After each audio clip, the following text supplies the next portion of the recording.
Are you fearful of loud noises, bangs, fireworks, balloons and even champagne corks? Now, knowing that a fear of loud noises is actually a fear that we're born with, you might wonder, how can you overcome your phobia of loud noises? Well, we've cured lots of people with this issue, and we'd now like to share some tips to help you.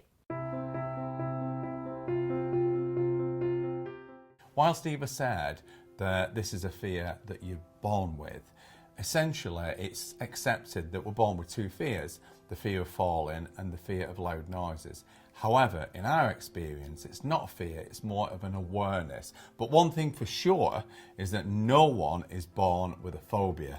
Yeah. So if you have a phobia of loud noises, then that is essentially a learned behaviour. Yeah, you're on high alert to loud noises because of something that's happened in your life. So there's 4 ways that might have happened. There's 4 ways that we can create a phobia. The first is having had some sort of scary or traumatic experience ourselves.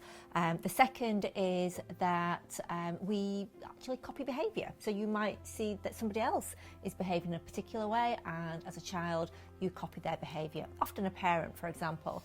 The third might be being told, and what we mean by that is that your parent may see that you don't want to be around balloons, for example, at a party. They may assume it's because you don't like the thought of the loud noise of them banging. It might be because you didn't like the children that were playing with those balloons, but it's because your parents put their spin on it and told you. And then the final one is something that we call transference. And we're going to talk about transference a little bit more in a second.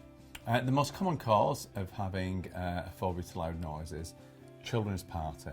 And it's usually either a naughty boy. And funnily enough, from our experience, more women have this phobia than men.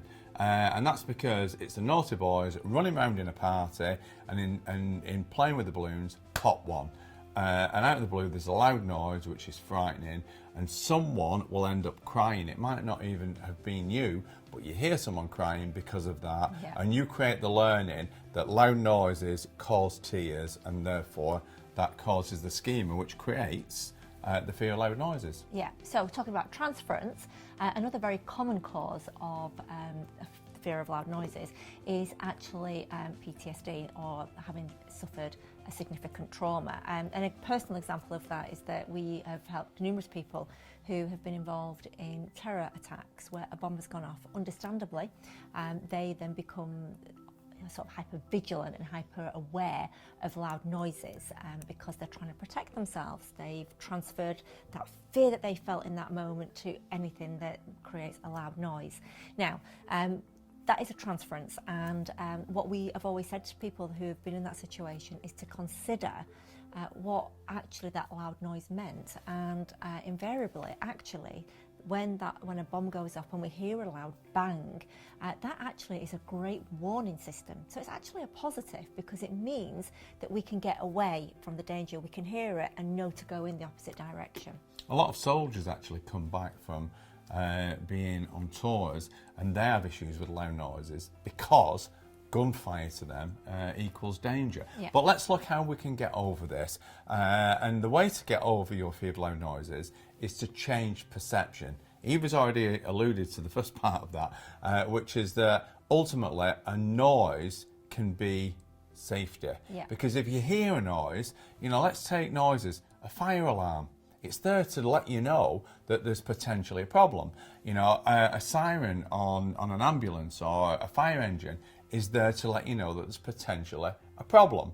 And if you heard gunfire, for goodness sake, then again, it's a warning that you can run away. Yeah, but noise can also be a really positive thing, because if you're with somebody who's been injured, or that you phone an ambulance, for example, what an amazing sound that is, hearing that siren, because you know that help is on its way. So again, our thoughts create our feelings, so it's all about changing your perception of loud noises. So the first thing to consider is that actually it's a real positive because it's keeping you safe. It's alerting you of where to either to avoid, or that something good is coming towards you, like an ambulance if you're looking at somebody that needs help.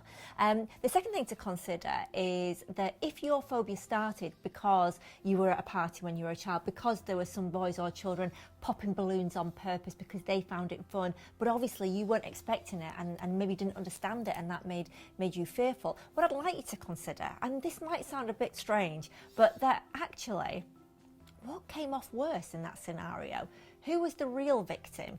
And as I see it, and as we see it, the victim actually in that situation was the balloon, because it was there for other children to enjoy, and yet somebody popped it, so the balloon is actually a bit of a victim in this situation. And if it hadn't have been touched, it would never make a bang, because that's not what it's there for. But when it ever does bang, that's because somebody has actually done it, not the balloon. The balloon doesn't pop itself, it's because somebody's popped the balloon. But if you have a balloon there and just leave it there, it will just stay there until it goes down. Yeah. It won't pop unless someone pops it. And in the same way, a champagne cork, if you know that champagne cork's going to go, you're expecting the noise. Whereas, sometimes we've had situations where someone didn't expect that noise going off because someone didn't, they weren't aware. But also noise is, a lot of noises are because of celebrations.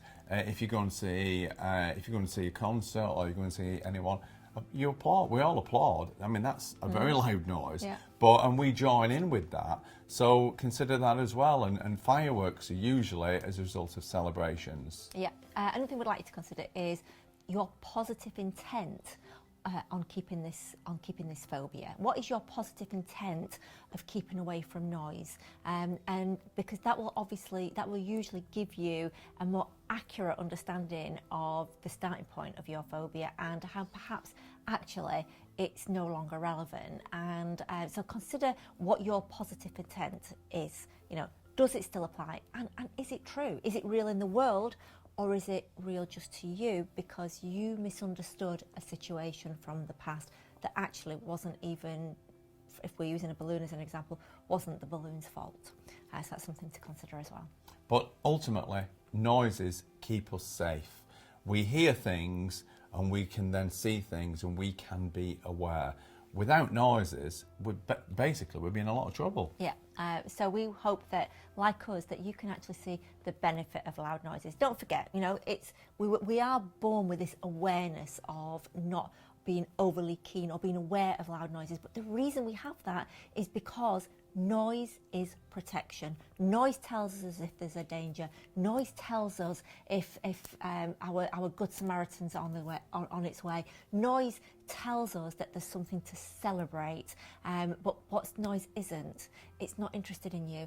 It doesn't hate you. It's not out to harm you. It's never going to do anything malicious against you. So but also consider, that no one likes excessively loud noises. Yeah. And if I had a balloon now and I was going to pop it, I'd be apprehensive just prior to popping that balloon because of the noise, wouldn't you, Eva? Yeah, definitely. So take a look around our YouTube channel, because we've got other films about this and about finding the cause of your issue and how to address it. You might also want to have a look at our book, Conquering Anxiety, because we do cover phobias also in more depth specifically in our book.